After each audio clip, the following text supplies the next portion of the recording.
환영합니다. 제 앞에는 화웨이 메이트패드 11.5S가 있는데요. 오늘은 이 기기에서 할 수 있는 몇 가지 설정과 팁을 보여드리겠습니다.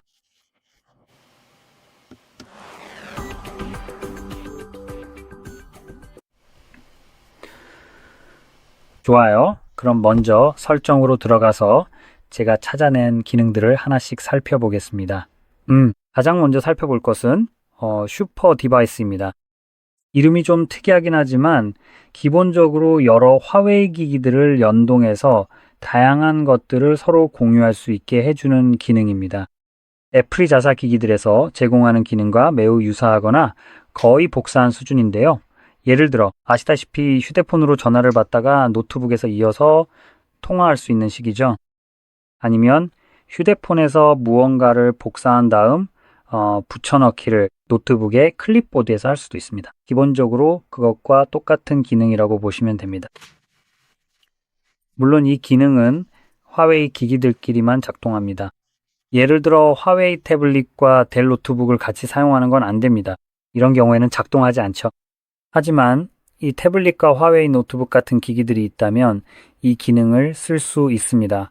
두 기기 모두 화웨이 계정에 로그인 되어 있기만 하면 됩니다. 자, 다음으로 넘어가서 홈 화면 및 스타일입니다. 기기가 너무 밋밋하지 않게 외관과 느낌을 설정하는 일반적인 섹션입니다. 몇 가지 항목이 있는데요. 예를 들어 여기 홈 화면 설정에서는 레이아웃 같은 것들을 변경할 수 있습니다. 또한 여기서 변경할 수 있어야 하는데 그 앱 서랍으로요. 그런데 여기엔 안 보이네요. 다른 곳에 있나 봅니다. 아, 여기 있네요. 홈 화면 스타일입니다. 찾았습니다. 보시다시피 여기서 서랍 모드와 화웨이 기기용 표준 모드를 선택할 수 있습니다. 전서랍 모드를 선택하겠습니다. 제가 선호하는 방식이거든요. 비록 이 서랍 모드가 딱히 특별할 건 없지만요. 그래도 모든 앱이 홈 화면 한가운데에 널려 있는 것보다는 낫다고 생각합니다. 보시다시피 알파벳 순 정렬과 추천 앱들이 있습니다. 이게 아마 여기서 볼 수 있는 유일한 특징일 겁니다. 상단에 있는 추천 앱은 주로 가장 자주 사용하는 앱들을 기반으로 합니다. 그냥 여기에 표시되는 거죠. 다시 설정으로 돌아가 보죠. 여기서 다른 아이콘 팩을 선택할 수도 있습니다.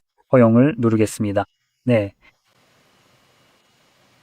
됐습니다. 보시는 것처럼 몇 가지가 로드됩니다. 앱 갤러리에서 더 많은 아이콘을 받을 수 있고 다운로드하면 여기에 표시되어 선택할 수 있습니다.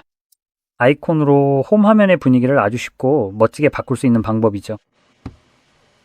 자, 다음으로 디스플레이 및 밝기로 가보겠습니다. 여기에도 몇 가지 항목이 있습니다. 자, 첫 번째로 다크 모드가 있는데요. 디스플레이를 위한 간단한 다크 모드입니다. 모든 게 아주 깔끔해 보이죠. 제 생각엔 영상 촬영을 위해 라이트 모드를 유지할게요. 밝은 배경이 영상에서 가독성이 좀 더 좋거든요. 어쨌든 원하신다면 종이를 선택할 수 있고 보시다시피 바로 켜집니다. 그리고 제가 가진 이런 매트 마감 디스플레이는 이게 페이퍼 매트라서 그런지 정말 근사해 보이네요. 제 생각엔요. 이제 제 기억이 맞다면 이건 애모레드 디스플레이가 아니라서 여기 검은색 배경이 실제로 꺼진 건 아니에요. 무한 명암비 같은 건 아니지만 그래도 보기에 좀 더 낫게 만들어줍니다. 자, 계속 켜두고 싶지 않다면 실제로 일정을 설정할 수도 있습니다. 예를 들어 해가 진 후에 다크 모드가 자동으로 켜지도록 하는 거죠. 꽤 괜찮은 활용 방법이라고 할 수 있죠. 두 가지 장점을 모두 누릴 수 있는 셈이니까요. 이제 아래로 더 내려가면 다른 옵션들도 있습니다. 여기 색상 같은 항목들이 있네요. 실제로 자연스러운 톤 기능이 있습니다. 이건 애플의 트루톤을 따라 만든 기능인데요. 그리고 이 기능은 디스플레이가 항상 흰색과 비슷한 톤을 유지하도록 시도합니다. 현재 주변 환경에 맞춰서 말이죠. 그래서 아주 따뜻한 조명이 많은 방에 있다면 화면이 그런 채도나 따뜻함을 흉내 내려고 할 겁니다. 여기서 아마 뭔가를 보실 수 있을 텐데요. 아니네요. 기본적으로 거의 변하지 않았습니다. 있잖아요. 아주 미세한 차이가 있긴 해요. 기능을 끄면 다시 푸르스름한 톤으로 돌아가는 게 보이네요. 카메라에는 이게 안 보일 것 같네요. 비교적 미세하거든요.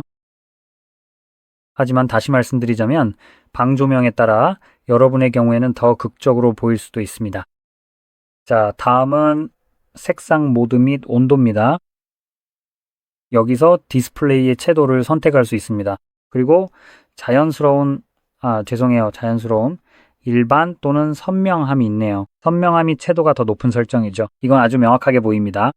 특히 빨간색과 주황색에서요. 다른 색상들은 그렇게 큰 차이가 안 보이네요. 좋아요. 그럼 한번 같이 보도록 하죠. 네, 한번 볼게요. 점진적으로 낮아지고 있어서 아주 갑작스럽게 바뀌는 느낌은 아니네요.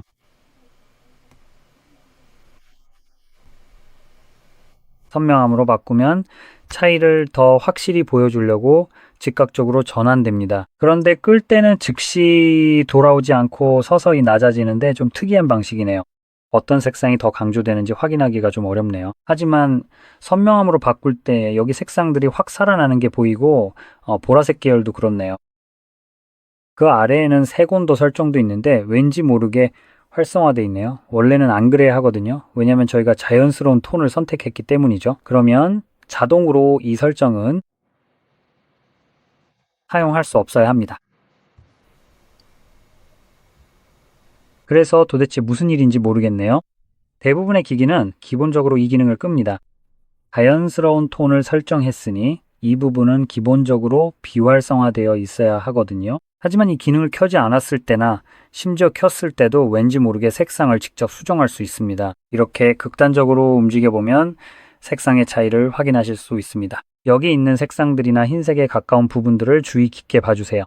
색상 자체가 여러 가지 톤으로 변하는 것을 보실 수 있을 겁니다. 다시 말씀드리지만 카메라로는 실제 눈으로 보는 것만큼 잘 보이지 않습니다. 여러분의 태블릿을 직접 보고 계신다면 훨씬 더 명확하게 보일 겁니다. 어쨌든 다음으로 넘어가 보죠. 뒤로 돌아가서 다음으로 살펴볼 것은 화면 주사율입니다. 이 부분은 아주 간단하게 짚고 넘어갈 건데 개인의 취향에 따라 많이 달라질 겁니다.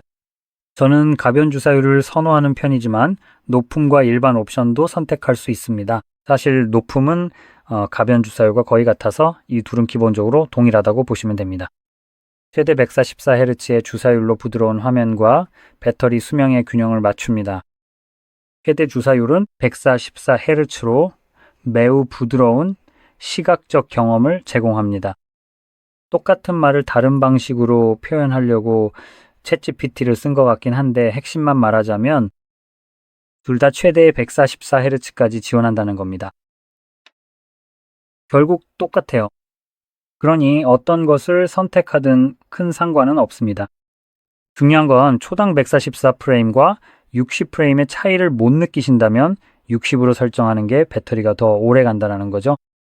이건 기본적으로 디스플레이가 1초 동안 화면을 몇 번이나 갱신하는지를 나타냅니다. 만약 여러분이 옛날 분이시라면, 아니, 꼭 그렇지 않더라도 살면서 한 번쯤은 보셨을 텐데요. 여러 장의 그림이 붙은 큰 바퀴를 돌리면 그림이 살아 움직이는 것처럼 보이는 스톱 모션 장치 말이죠. 이것도 그런 원리입니다. 하지만 1초 동안 한 바퀴를 돌릴 때 20장의 그림을 사용하는 대신에 20장이 아니라 144번을 하는 거죠.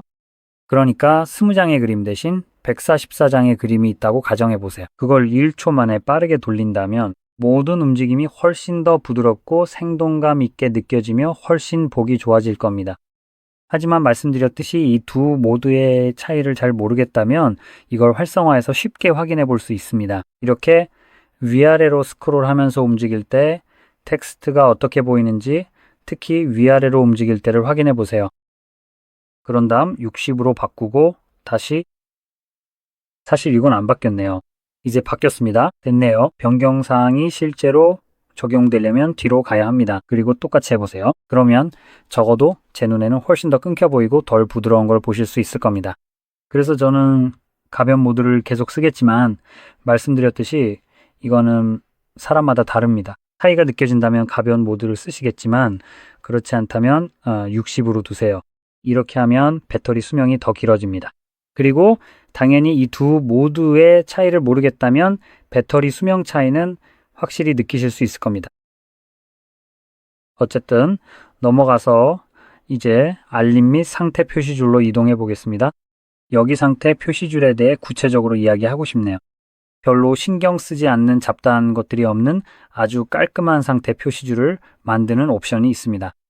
그리고 간단한 방법이 있는데 바로 단순 디스플레이입니다. 그걸 켜면 네트워크 속도 표시나 앱 알림 표시 같은 잡다한 것들이 사라집니다. 지금 비행기 모드인데 다른 아이콘들이 더 뜰 수도 있으니 일단 끄겠습니다. 보시다시피 블루투스가 있습니다. 이걸 끄면 블루투스 아이콘이 실제로 숨겨집니다. 저는 여기에 무엇이 보이는지 별로 신경 쓰지 않는 편입니다. 설정을 별로 바꾸지 않아서 저한테는 거의 지저분해 보일 뿐이죠. 저는 항상 NFC를 켜둡니다. 블루투스도 항상 켜두고 모바일 데이터도 항상 켜둡니다. 여기에 그것들이나 관련 정보가 보이는 건 상관없습니다. 끄지 않으니까 켜져 있다는 걸 알고 자주 사용하는 기능들이니까요. 그래서 저한테는 이게 영구적으로 없어져도 됩니다. 기본적으로 이 모드가 하려는 게 바로 그런 겁니다. 하지만 이 기기에는 NFC가 없어서 그건 이미 없는 셈이죠. 대부분을 없애고 싶지만 예를 들어 알림 같은 기능에 의존하신다면 이걸 켜고 알림 표시도 켜면 여기에 알림이 표시될 겁니다. 반대쪽 아이콘들은 여전히 깔끔한 모습을 유지하면서 말이죠. 자, 여기 있는 동안 배터리 잔량 표시도 빠르게 확인해 볼 수 있는데 원하신다면 배터리 아이콘 안에 표시할 수 있습니다. 더 깔끔하게 보이려면 끌 수도 있고요. 전 배터리 잔량이 보이는 게 좋아서 계속 켜두겠습니다. 이제 넘어가서 여기 있는 걸로 아는 옵션을 혹시라도 하나 더 조금 더 자세히 찾아봐야겠네요. 하지만 보이지 않거나 어디서 찾아야 할지 몰라서 검색해 보기 전에 여기 있는 시스템 탐색에 대해 이야기해 보겠습니다. 지금은 제스처를 사용하고 있지만 버튼을 사용해 볼 수도 있습니다. 한번 해보세요. 아마 전에 이미 사용해 보셨을 겁니다. 그것들은 모든 종류의 안드로이드 기기에서 사용되던 원래의 내비게이션 방식이었죠. 그래서 이게 더 편하다고 느끼신다면 이걸로 다시 바꿀 수도 있고 아니면 제스처를 사용해서 다시 저걸로 바꿀게요. 그리고 설정도 있습니다. 여기서 하단에 있는 흰색 바인 내비게이션 바 표시 같은 것들을 할 수 있습니다. 저는 이걸 숨겨두는 걸 좋아합니다. 별로 가치 있는 기능을 더해주진 않거든요. 지금 보시는 것처럼 공간도 조금 차지하고요. 이봐요. 스크롤 좀 멈춰줄래요? 이 녀석. 됐네요. 보시다시피 지금 이 바가 있는데 여기에 가이드 바 자체가 들어있죠. 그리고 텍스트를 가리기도 해서 시야를 좀 방해하는 면이 있습니다. 그래서 저는 개인적으로 이걸 숨겨서 없애버리는 걸 좋아합니다. 그러면 훨씬 깔끔해 보이거든요. 앱을 전환하기 위해 버튼을 가로로 미는 기능도 있는데 그건 제 생각엔 이건 것 같은데 아닌가 보네요. 네, 가로로 밀기? 네, 맞는 것 같은데 하지만 빨리 확인해 볼게요. 하나 더 열어보겠습니다.